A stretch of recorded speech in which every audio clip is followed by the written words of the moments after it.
감사하겠습니다. 자, 오늘 우리에게 주시는 하나님 말씀 사도행전 13장 21절부터 23절까지의 말씀입니다. 하나님께서 이 세상의 일들을 관여하시고 역사해 나아가신다는 것은 두 번 설명드릴 필요 없이 너무나 당연한 일이지요. 하나님이 세상의 일 관여하시고 인도해 가십니다. 그런데 하나님은 이 세상의 역사를 이끌어 가실 때 반드시 사람을 통해서 일하시는 분입니다. 사람을 통해서 역사를 이루신다. 그러면 어떤 사람을 통해서 하나님은 일을 이끌어 가실까요? 하나님이 사용하시는 사람, 어떤 사람일까? 여러분은 어떤 사람과 일하는 것이 가장 좋습니까? 한번 생각해 보시지요. 어떤 사람하고 일하는 것이 좋습니까? 네? 마음이 편안한 사람. 네, 그렇지요. 하나님께서도 어떤 사람을 통해서 세상의 역사를 이끌어 가시는가? 하나님 마음에 맞는 사람. 우리도 일할 때 마음에 드는 사람이 있잖아요.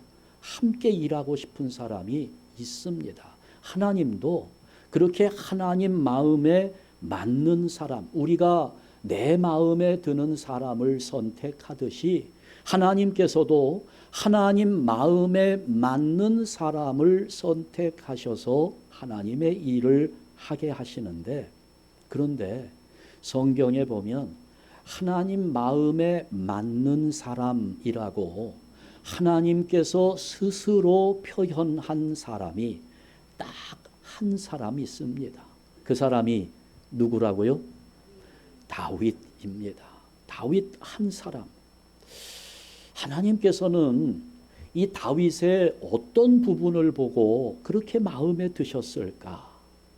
다윗의 어떤 모습이 하나님 마음에 맞는 모습으로 인정되었을까요?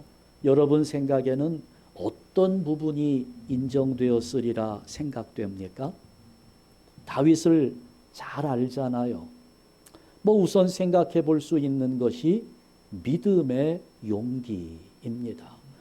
어린 나이에 그 이스라엘 모든 장정들은 다 무서워서 벌벌 떨며 숨어 있을 때 그 골리앗 앞에 서서 너는 칼과 창과 단창으로 내게 오거니와 나는 내가 모욕하는 이스라엘의 군대의 하나님의 이름으로 내게 가노라, 만군의 여호와의 이름으로 내게 가노라 하면서 그 나가서 골리앗을 쓰러뜨리잖아요.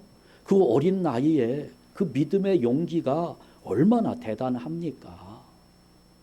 이것이 하나님 마음에 맞았을 것 같아요. 그런데 다윗에게만 하나님은 내 마음에 맞는 사람이라고 그랬거든요.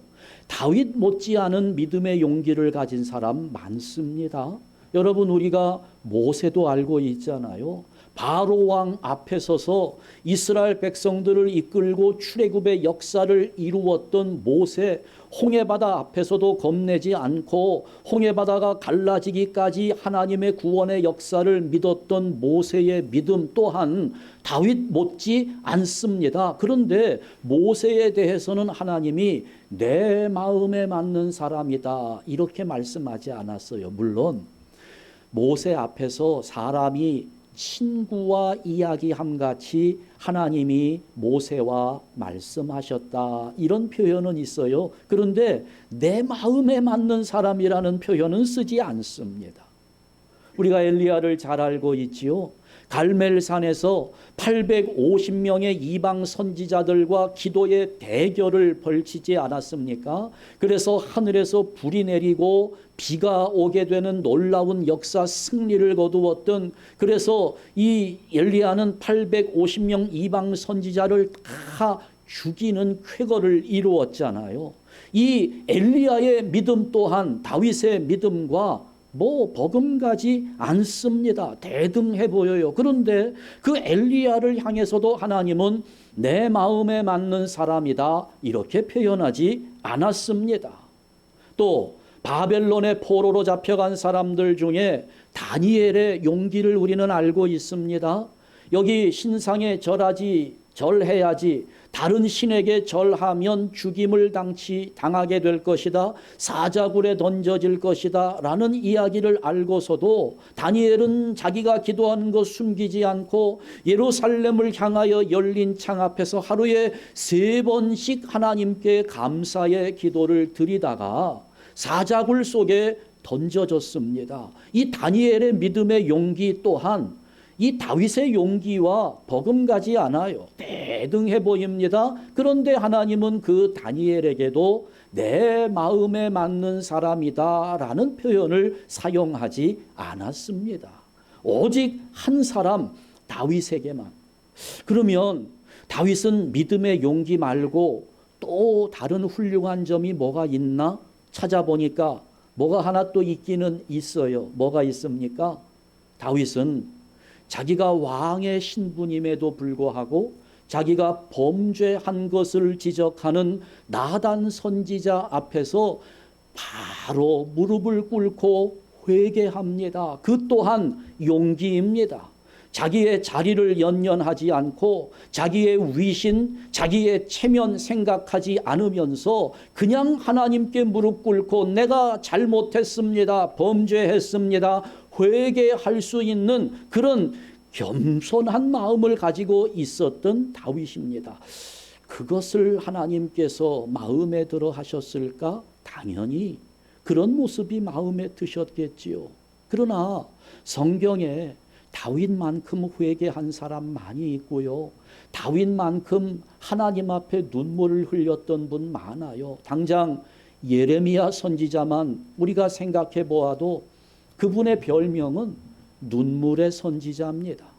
이스라엘이 범죄함으로 멸망한 것 때문에 하나님 앞에 회개하면서 나라를 구하기 위하여 눈물로 기도했던 예레미야 선지자.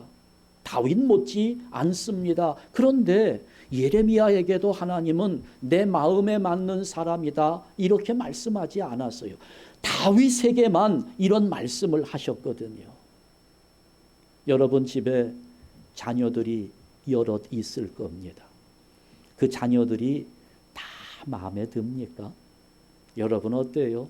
자녀들 다 마음에 들어요? 마음에 드는 자녀도 있고 안 드는 자녀도 있고 또 마음에 들었다가 안 들었다가 그냥 뭐 오늘은 마음에 들었는데 내일은 또 마음에 안 들고 뭐 이런 경우들이 참 많이 있어요. 그런데 여러분 이렇게 하나님께서 유독 많은 성경의 훌륭한 믿음을 가지고 겸손함을 가지고 회개했던 사람들이 있지만 그 중에 유독 다윗을 내 마음에 맞는 사람이다 라고 표현하신 이유는 우리도 그렇거든요. 여러 자녀들 중에 나하고 통하는 자녀가 내 마음에 드는 겁니다. 나하고 통하는 거예요. 뭐가 통해요? 마음이 통하고 말이 통하고 나와 통하는, 이걸 성경에서 우리 교회에서 사용하는 신앙적 용어로는 교통이라고 말하는 겁니다. 서로 통한다는 거예요. 다윗은 하나님과 교통하는 사람이었다는 거예요. 마음이 통하는 사람이었고 말이 통하는 사람이었다는 겁니다. 다시 말하면 하나님과 대화하는 사람이었다는 겁니다. 그래서 하나님은 야 다윗 너야말로 내 마음이 통하고 나와 말이 통하는 내 마음에 드는 자다라고 이렇게 표현을 하는데 그 증거가 어디 있나요? 다윗이 하나님과 통하는 사람이었다 하는 증거가 시편에 나와 있습니다. 시편이 150개의 시로 이루어져 있는데요. 그 중에서 73편이 다윗이 쓴 시입니다. 다윗이 하나님을 향한 자기의 마음을 기록한 거예요. 하나님께 기도하는 자기의 기도 제목을 기록한 겁니다. 하나님을 찬송하고 하나님께 감사하는 그 내용을 그렇게 시로 적어서 하나님 앞에 바쳐 드린 겁니다. 다윗의 기도문이고 다윗의 찬송이고 다윗 속에 있는 믿음의 내용들, 이런 것들을 잘 정리해서 하나님께 다 아뢰는 거예요. 말씀드린 겁니다. 그러니 하나님은 그런 다윗의 고백을 들으면서, 다윗의 기도를 들으면서, 다윗의 찬송을 들으면서, 그러면서 야, 너는 정말 나하고 마음이 통하는구나. 너는 어쩌면 그렇게 내 마음을 그렇게 잘 알고 있니? 하면서 내 마음에 맞는 사람이다. 이렇게 표현한 겁니다. 다윗은 하나님과 의사소통이 되는 사람이었다는 거지요. 다시 말하면 우리가 흔히 사용하는 말로 하나님께 기도하는 사람이었다는 겁니다. 다른 사람들도 기도했지요. 그런데 유독 하나님은 다윗의 기도를 들으면서 그게 마음에 들었어요. 그게 하나님 마음을 편하게 해드린 겁니다. 너는 내 마음에 맞는 사람이라는 거예요. 하나님 마음에 드는 사람은 하나님과 교통하는 사람, 하나님께 기도하는 사람입니다. 우리도 그러면 좋겠잖아요. 아니, 우리가 신앙의 경력이 얼마나 되는데, 여기 물어보면 아마 30년 됐다고 얘기하는 사람이 어린아이 수준일 것 같아요. 50년, 60년 다 지난 그런 분들, 신앙의 경력이 엄청난 분들인데, 그런데 어디 가서 기도를 한번 딱 누구 기도 좀 해주세요 그러면 아우 목사님 나 기도시키지 마세요. 그 다음에 나중에 몰래 만나가지고 목사님 제발 부탁인데요, 어디 가서 저 기도 좀 제발 시키지 마세요. 아니 50년 60년 신앙생활을 해도 기도하는 게 쉽지가 않아요. 기도하는 게 얼마나 어려운지 모릅니다. 그런데도 또 우리 마음에 그런 소원은 있죠. 기도 좀 한번 잘 해보고 싶잖아요. 저도 그래요. 저도 기도 한번 잘 해보고 싶어요. 그래서 제가 한번 기도하면 암에 걸렸던 사람이 그냥 벌떡 그 자리에서 일어나가지고 건강해지고, 아니 요즘 감기 때문에 얼마나 힘이 듭니까? 감기 걸린 분들 오셔서 내가 기도 한번 딱 해주면 감기가 그 자리에서 또 기침이 그치고 목이 쉬었던 것 확 풀리고, 아우 저도 좀 그렇게 기도 좀 잘해봤으면 좋겠는데 이게 잘 안 돼요. 힘듭니다. 어렵습니다. 그래 제가 주일 설교 우리 함께 이렇게 나누면서 저도 기도의 대가가 되고 여러분도 기도의 대가로 한번 만들어드리고 싶은 마음이 있어요. 몇 번 아마 제가 설교를 하게 될 텐데요. 어떤 분이 그러더라고요. 야, 기도 잘하고 싶냐? 그러면 늘 기도 잘하는 사람 옆에 앉아서 예배드리고 기도 잘하는 사람 옆에 앉아서 기도하면 그 사람 따라하다 보면 잘할 수 있다고. 제가요 앉아봤어요. 그런데 이 사람은 기도를 잘 하는데 내가 기도를 못하게 돼. 그 기도만 듣다가 보니까 내가 기도할 시간이 없는 거예요. 기도를 배워야 되겠는데 듣기는 하는데 따라할 시간이 없잖아요. 사람 옆에 앉아서 기도 배우려고 하지 말고 여러분 우리가 함께 다윗의 기도를 배워봅시다. 다윗의 기도를 배우는 겁니다. 그것은 다윗의 삶을 배우는 것입니다. 다윗의 삶을 알아야 돼요.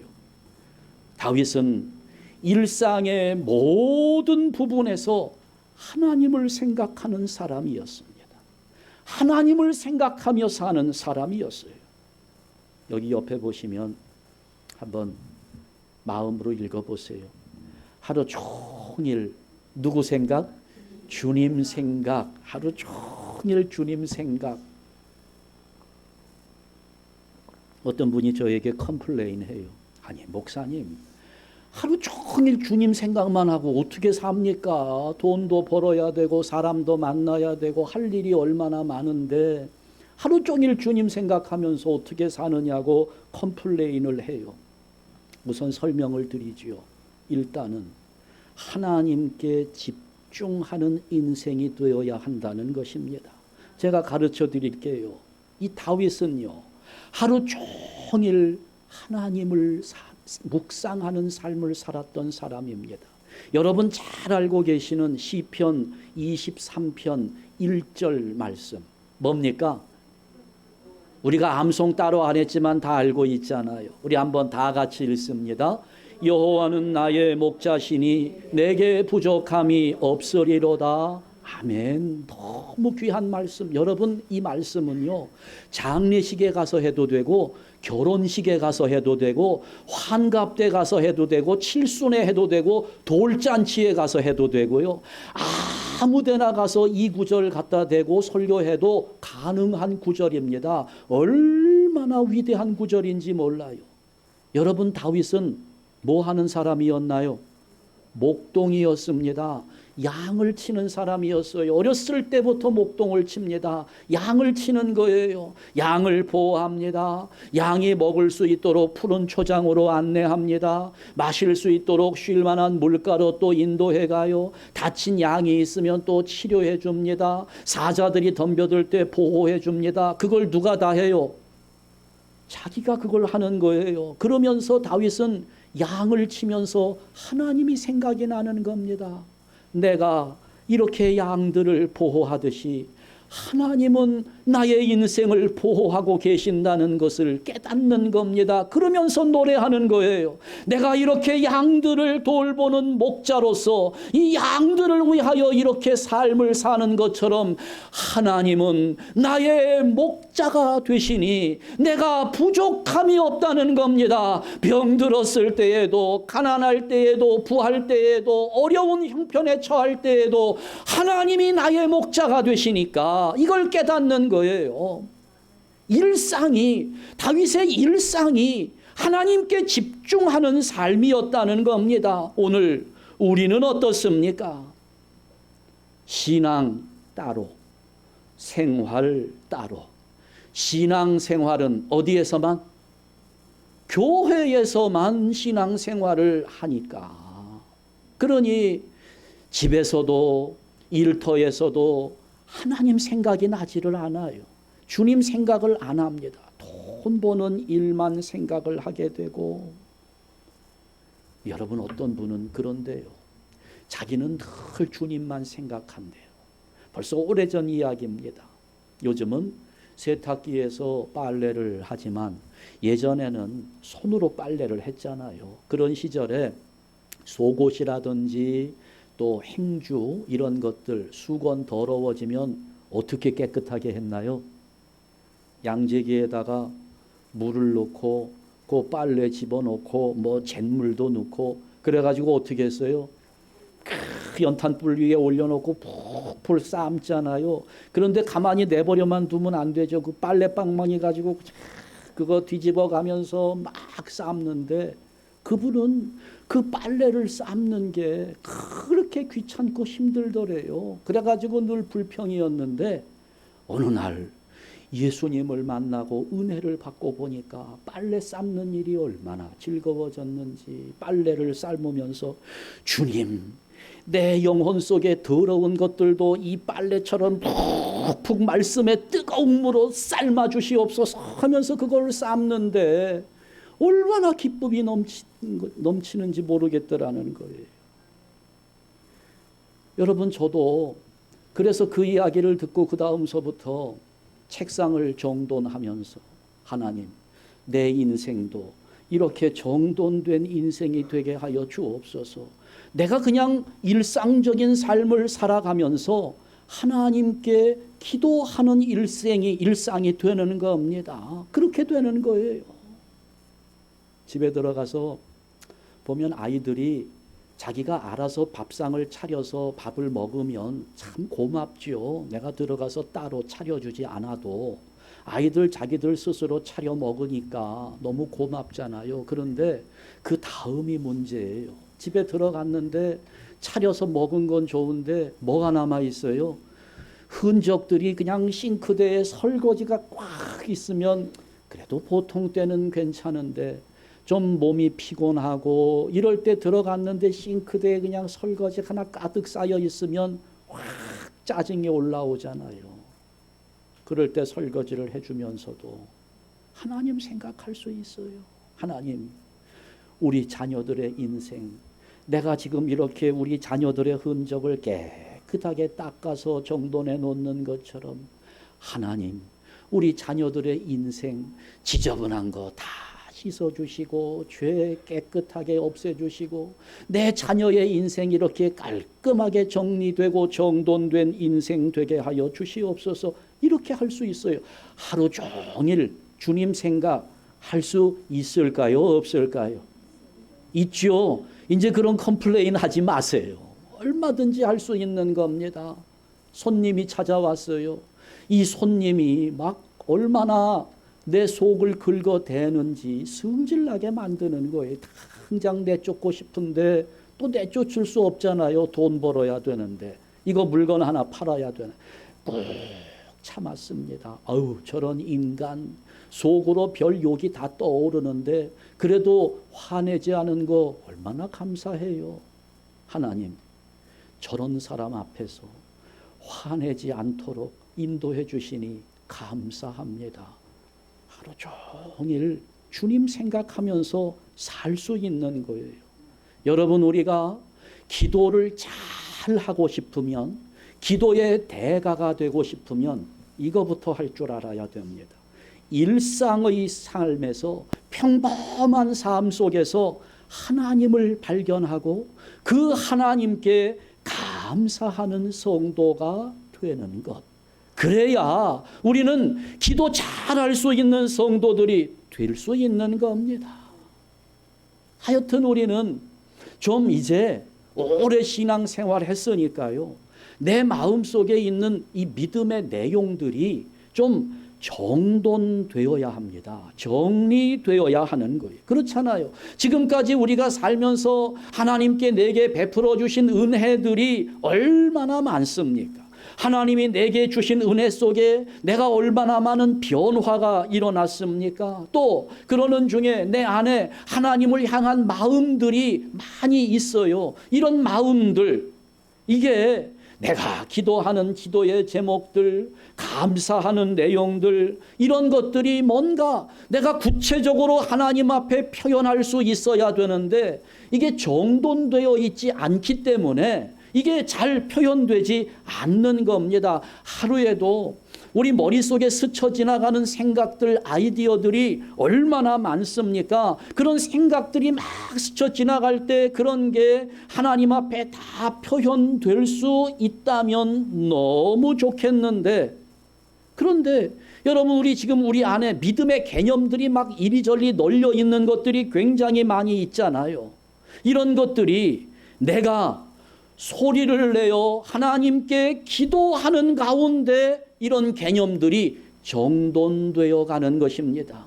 내가 하나님께 이런 생각들을 가지고 있었구나 하는 것이 내가 소리를 내어 기도하는 가운데 나의 믿음으로 마음속에 새겨지는 것, 이게 정돈되는 겁니다. 내가 하나님께 감사한 마음이 얼마나 많이 있어요. 그러나 이런 많이 있다는 거, 이거를 하나씩 하나씩 구체적으로 하나님께 표현하며 소리낼 때, 그렇게 기도할 때 우리 안에 정돈되는 겁니다. 근데 이게 잘 되지 않아요. 아주 어렵습니다. 그래, 이제 구체적으로 우리가 좀 기도를 잘 할 수 있기 원해서 몇 가지 제가 여러분에게 제안을 드리려고 합니다. 우선 기도의 언어부터 우리가 확실하게 마음 잡아 놓아야 합니다. 어떤 언어를 가지고 기도할 것인가? 결론부터 이야기하면 내가 일상에서 사용하는 언어로 기도하는 것이 가장 효과적이다라는 사실을 잊지 마십시오. 어떤 분들이 그렇게 이야기합니다. 내가 일상에서 사용하는 언어를 가지고 기도하다 보면 기도의 깊은 단계에 들어가지 못하기 때문에 기도의 깊은 단계에 들어가기 위해서 방언을 받아야 된다라고 그렇게 말씀하시는 분들이 있어요. 여러분, 저는 반대입니다. 방언보다 내가 일상에서 사용하는 언어를 가지고 기도할 때 하나님 앞에 우리의 마음을 더 잘 표현할 수 있다고 생각합니다. 다윗은 무슨 언어로 기도했을까요? 히브리어로 기도했겠지요. 왜? 다윗이 일상에서 사용하는 언어가 히브리어였기 때문에 히브리어로 기도했을 겁니다. 우리는 어떤 언어로 기도하면 좋을까요? 미국에 살고 있으니 영어로 하는 게 좋겠습니까? 한국 사람이니까 한국어로 기도하는 게 좋겠습니까? 아니요. 질문을 바꿔볼게요. 우리 하나님은 영어를 잘 알아들으실까요? 한국어를 더 쉽게 알아들으실까요?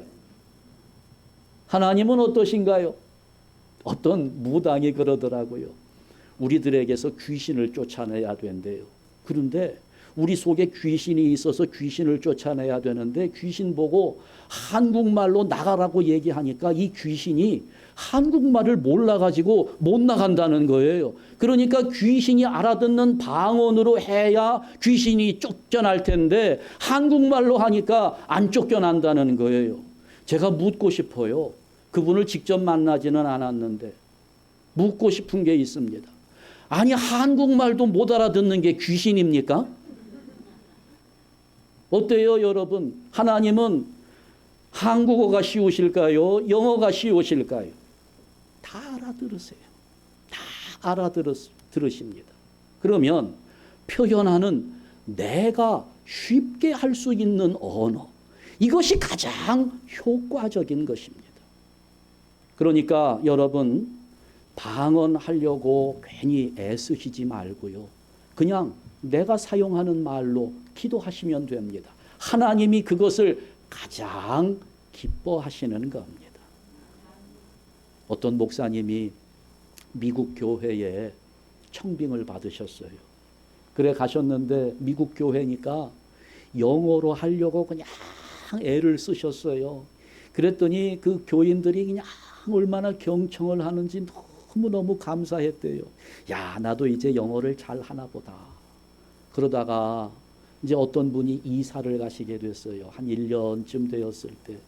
아유, 그동안에 같이 예배 드려주셔서 감사합니다 하고 마지막 인사를 하는데 그분이 그러더래요. 아유, 목사님 설교하실 때 내가 무슨 말인지는 하나도 못 알아들었지만 하여튼 열심히 설교하시는 게 너무 좋아 보였습니다. 그러더라는 거예요. 여러분, 우리가 제대로 사용하지 못하는 언어 가지고 열심히 하는 것보다 내가 잘 사용하는 언어 가지고 쉽게 기도하는 것이 하나님도 기뻐하시고 나에게도 유익하다는 것을 잊지 마십시오. 언어, 내가 가장 쉽게 사용할 수 있는 언어로 기도하는 것이 좋습니다. 그 다음에 두 번째, 기도의 시간 어때요? 오래 하는 게 좋을까요? 짧게 하는 게 좋을까요? 어떤 게 좋겠습니까? 짧게요. 듣는 사람은 짧게 하는 게 좋다고 얘기하겠지만 또 하는 입장에서는 오래 하고 싶은 마음이 또 있기도 합니다. 어떻게 이걸 해결해야 될까? 결론부터 말씀드리면 상관없습니다. 길게 해도 괜찮고 짧게 해도 괜찮습니다. 시간의 오래 지속됨에 큰 의미를 부여하지 마십시오. 오래 해야 될 때는 오래 하고 또 짧게 해야 될 때는 짧게 하는 것이 유익한 겁니다. 이건 시도 때도 없이 그냥 오래 해야 된다, 짧게 해야 된다 정할 필요가 없는 거예요. 제가 청년부 시절에 회장을 지냈거든요. 그런데 회장인 저보다 부회장을 맡고 있는 여자 청년, 저보다 나이가 한 3살이 위였습니다. 그분이 믿음이 굉장히 좋아요. 한번 앉았다 하면 뭐 기도를 그냥 묵상기도 하면서도 그냥 5분, 6분씩 기도하시는 젊은 아주 예쁜 부회장님이신데 임원회가 끝나고 분식집에 가서 저녁을 먹었어요. 라면을 시켰습니다. 음식이 나왔어요. 부회장님 기도 한번 부탁합니다. 부회장님이 기도를 하시는데 구구절절히 청년부의 발전을 위해서, 교회의 부흥을 위해서, 이 사회, 지역 사회에 또 뭐 자그마치 기도를 8분을 했습니다. 그랬더니 기도를 오래 하니까 어떤 역사가 일어나는가 하면 오병이어의 역사가 일어나는 거예요. 라면이 2배가 됐어요. 그럴 때는 어떻게 해요? 짧게 필요에 맞게 하면 되는 것이지, 시간의 길고 짧음이 기도의 기준이 될 수는 없다는 것입니다. 또 기도의 자세는 어떻습니까? 무릎 꿇고 하는 게 좋을까요? 의자에 앉아서 하는 게 좋을까요? 결론부터 말씀드리면 하고 싶은 대로 하시면 돼요. 그거에 의미를 부여하지 마세요. 기도하다 보면 내 마음에 무릎 꿇고 싶을 때가 있어요. 그러면 무릎 꿇고 하면 됩니다. 하다 보니 다리가 아파요. 그러면 또 의자에 앉아서 하시면 되는 겁니다. 거기에 의미를 부여하지 마시라는 겁니다. 작게 소리를 낼까요? 큰 소리를 낼까요? 어떻게 하는 게 좋겠습니까? 예. 여러분 하고 싶은 대로 하시면 되는 겁니다. 예. 거기에 특별한 의미를 부여할 필요가 없어요. 우선은 소리내어 기도하는 것이 중요합니다. 무릎을 꿇든지 의자에 앉든지 큰 소리로 하든지 작은 소리로 하든지 소리내서 하는 것이 중요한데, 아니 왜 목사님 그러면 묵상하면 안 됩니까? 소리 안 되면 안 됩니까? 아니죠. 뭐 소리 안 내도 할 수 있어요. 그러나 아직 우리의 수준은 소리를 안 내고 기도하다 보면 다른 생각의 마음을 빼앗겨 버릴 수가 있습니다. 소리를 내서 내 마음이 하나님께로만 향할 수 있도록 그렇게 기도하셔야 되는 겁니다. 자, 오늘은 여기까지만 하겠습니다. 더 많이 해야 되는데 시간이 너무 많이 흘러가서 여기까지 하고 정리하는데요. 이거 한 가지만 기억하시면 되겠습니다. 기도는 쉽게 하자는 겁니다. 언어도 내가 쉽게 할 수 있는 것으로, 자세도 내가 편안하게 할 수 있는 자세에서, 소리의 크기도 내가 원하는 대로 여러분 기도를 쉽게 생각하자는 겁니다. 마음에 다짐하세요. 어렵게 여겨지지만 기도는 어렵지 않습니다. 얼마든지 쉽게 할 수 있어요. 왜? 하나님과 교통하는 일이기 때문에. 너무나 중요한 일입니다. 이것을 우리가 쉽게 할 수 있는 신앙 상태가 되어야 우리가 하나님 마음에 드는 사람으로 하나님께 쓰임받는 일꾼 될 수 있다는 겁니다. 우리 한샘교회 성도 여러분들은 하나님과 교통하는 자, 그래서 하나님 마음에 드는 자, 쉽게 기도할 수 있는 성도들 되시기를 주님의 이름으로 축원합니다. 기도하겠습니다. 하나님 아버지 감사합니다. 우리로 하여금 하나님과 교제할 수 있는 영적 존재로 살아가게 하심을 감사합니다. 아버지여, 우리가 다윗의 기도를 배우기 원합니다. 그의 삶을 배우기 원합니다. 우리의 일상 평범한 삶 속에서 하나님을 발견하며 하나님께 감사하며 하나님께 우리의 마음을 표현하면서 살아가는 복된 성도들 되게 하여 주시옵소서. 하나님 마음에 드는 자, 하나님과 교통하는 자, 하나님께 쉽게 기도할 수 있는 능력의 성도들 되게 하여 주시옵소서. 예수 그리스도의 이름으로 기도하옵나이다. 아멘. 삶에서